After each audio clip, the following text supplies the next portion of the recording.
మీ జీవిత కాలంలో మిమ్మల్ని బాగా ఇన్ఫ్లుయెన్స్ చేసిన 5 మంది అంటే ఎవరి గురించి చెప్తారు?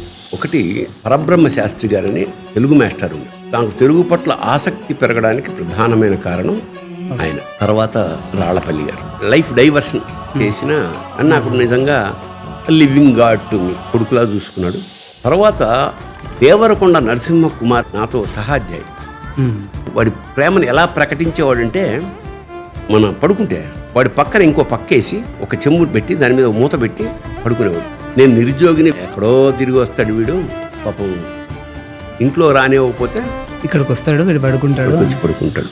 ఇంకొక అద్భుతమైన విషయం ఏంటంటే, గురజాడ అప్పారావు ఎప్పుడూ ఆశ్చర్యపోతుంటాడు.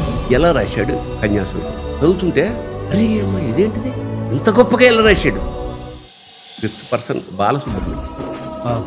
ఏడాది పాటు ట్రావెల్ చేశా కదా. హౌ హీ డీల్స్ ప్రపంచంలో అన్నిసార్లు అంత బిజీ, కాళ్ళకి చక్రాలే, పొద్దున్న ఇక్కడ సాయంత్రం అక్కడ అన్నీ ఉండి కూడా ఎవరిని నొప్పించక ఎట్లా మెయింటైన్ చేస్తున్నాడు అనేది ఆయన